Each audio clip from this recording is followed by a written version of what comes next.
बिस्मिल्लाहिर्रहमानिर्रहीम। अस्सलाम वालेकुम। कैसे हैं आप सब लोग? उम्मीद करती हूँ सब ठीक होंगे। आज मैं लाई हूँ आपके लिए बहुत ही सिंपल और बहुत मज़ेदार बनने वाली दाल चना की रेसिपी, जो हम अक्सर बाहर रेस्टोरेंट्स में या ढाबास पे खाते हैं तो हम सोचते हैं कि ये ऐसी दाल घर पे क्यों नहीं बनती है। तो आज वही रेसिपी मैं आप लोगों के लिए लाई हूँ। तो यहाँ पे मैंने दाल को बॉयल करके रख दिया था। दाल को कम से कम आप 1 घंटा पहले भिगो दिया करें पानी में। और मैंने यहाँ पे भिगो के बॉयल भी कर दिया था इसको। अच्छे से सॉफ़्ट हो गई थी ये। और यहाँ पे मैंने एक कढ़ाई में हाफ़ कप ऑयल लिया है और एक मीडियम प्याज ली है, जिसको मैं ब्राउन कर लूँगी। दाल को हमेशा बॉयल करके ही ऐड किया करें, क्योंकि हम डायरेक्ट अगर सालन में डाल के गलने के लिए रखते हैं तो वो गलती नहीं है। तो हमेशा बॉयल करके ही ऐड किया करें। और हम अक्सर दाल चना बॉईल करके उसका पानी ज़ाया कर देते हैं। हमें 1 कप उसका बचा के रखना है इस रेसिपी के लिए। यहाँ पे मैंने अदरक लहसुन का पेस्ट लिया है 2 टेबल स्पून जितना। अब यहाँ पे कोरिएंडर पाउडर ऐड किया है मैंने 2 टीस्पून। प्याज को साथ ब्राउन करके और हल्की सी भुनाई करनी है अदरक लहसुन के साथ भी।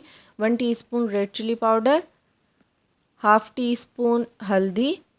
इसको थोड़ा सा पकाना है ताकि हमारा जो मसाला है वो थोड़ा सा अच्छे कलर में बने।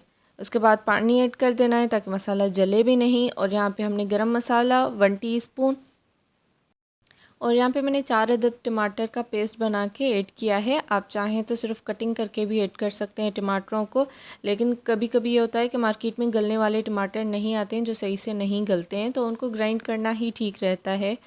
और यहाँ पे मैंने इसकी थोड़ी भुनाई की है मसाले की। अच्छे से भुनाई करनी है ताकि टमाटर का कच्चापन ख़त्म हो जाए। मसाला हमारा तकरीबन बहुत अच्छे से भुन चुका है। और यहाँ पे जो मैंने चने की दाल ली है वो है 250 ग्राम्स। बॉईल करने के बाद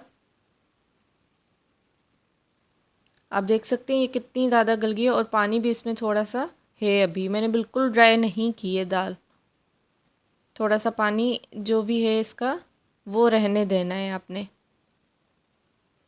इसको अच्छे से मिक्स करेंगे। अगर नमक कम हो आप अपने हिसाब से ऐड कर लें। इस रेसिपी को ट्राई ज़रूर कीजिएगा, बहुत मज़ेदार बनती है। थोड़े स्पाइसेस ज़्यादा रखिएगा इसमें, तो ये बहुत मज़ेदार बनती है।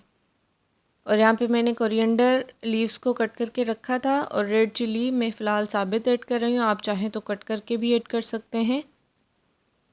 3 अदद ग्रीन चिलीज़ मैंने ऐड की हैं और कोरिएंडर लीव ज़्यादा ऐड करनी है, उससे इसका टेस्ट बहुत ज़्यादा अच्छा बन जाता है।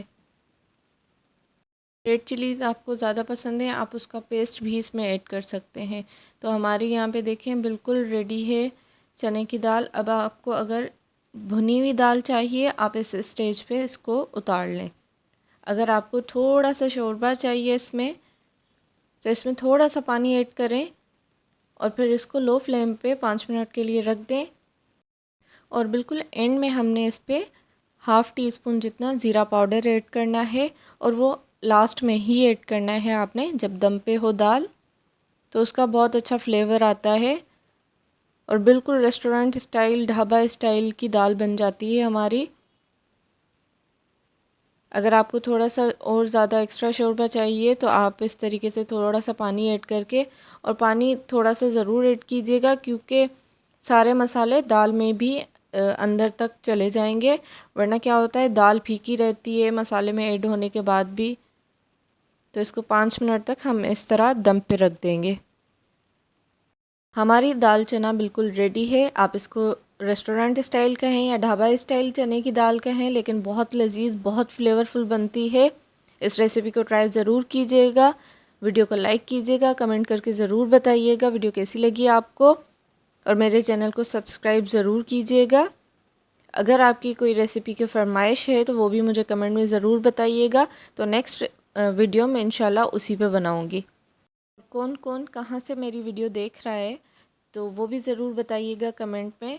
फिर मिलते हैं अगली किसी और रेसिपी के साथ।